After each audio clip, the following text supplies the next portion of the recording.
तर आज सकाळी मी जेव्हा बागेत आले तेव्हा या मलबेरीच्या झाडाला मला एक कीड लागलेली दिसली, तर ती दाखवते। त्याला स्केल्स असं म्हणतात या किडीला। तर इथे असे छोटे छोटे स्पॉट्स दिसतील, असे छोटे छोटे मोहरीचे किंवा तिळाचे दाणे असल्यासारखं हे जे काही दिसतंय हे, तर ही सगळी कीड आहे ज्याला स्केल्स असं म्हणतात। आणि ही जर आपण वेळीच आटोक्यात नाही आणली तर ही पूर्ण झाडाला पसरू शकते आणि मग आपलं झाड दगावू शकतं। तर ह्या किडीचा इलाज कसा करायचा ते मी तुम्हाला या व्हिडिओतनं आज दाखवणार आहे। तर त्याच्यासाठी मी एक घेतलं आहे सॅनिटायझर।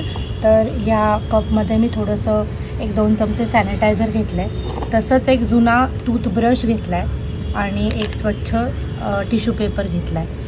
तर काय करायचं आहे की टिश्यू पेपरवर हे सॅनिटायझर घ्यायचं आहे आणि पूर्ण ह्या खोडावर या स्केलला ते पूर्ण लावायचं आहे, जेणेकरून त्या सॅनिटायझरने ही कीड मरायला मदत होईल।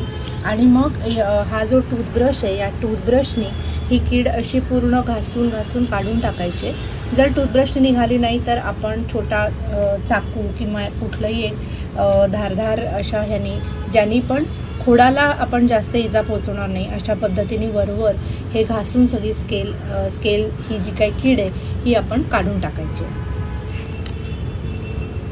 आता मी टिश्यू पेपरवर थोडंसं सॅनिटायझर टाकते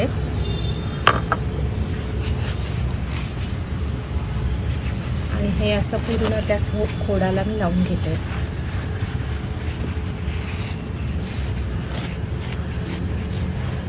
कधी कधी नुसतं असं लावून सुद्धा हे टिश्यू पेपरवर येऊन जातं, टूथब्रशने घासायची पण गरज कधी कधी पडत नाही।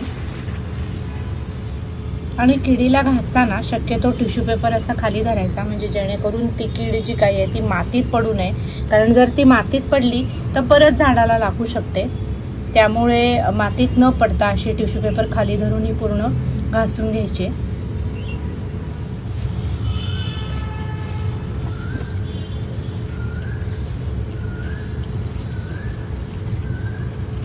आणि मग वरचं पण जे स्टेम होतं त्याला पण मी सॅनिटायझर लावून असं चांगलं पुसून घेतलं, कारण तिथे पण जर काही कीड पसरली असेल तर ती पण जावी म्हणून, किंवा इथून पुढे लागू नये म्हणून। तर हे असं वरचं स्टेम पण जे हेल्दी वाटत होतं त्याला पण मी थोडंसं असं सॅनिटायझर पुसून घेतलं। आता उद्याला मी ह्याच्यावर नीम ऑइलचा स्प्रे परत करीन, म्हणजे तरी काही कीड राहिली असेल किंवा त्याची काही पिल्लं असतील, अंडी असतील तर ती पण पूर्ण निघून जाते। तर असं हे पूर्ण झाड मी आता डिसइन्फेक्ट करून घेतले, हे तुम्हाला दिसत असेल।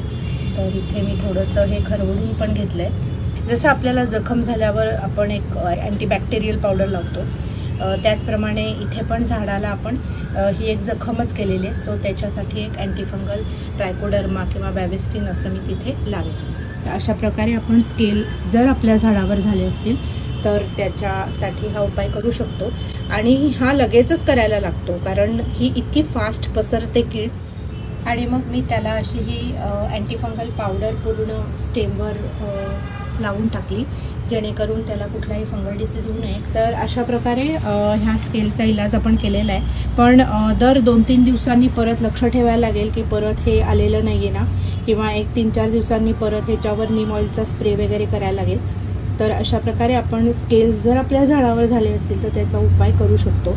आणि हे कुठलंही केमिकल न फवारता ऑर्गॅनिक पद्धतीने ह्याचा इलाज होऊ शकतो।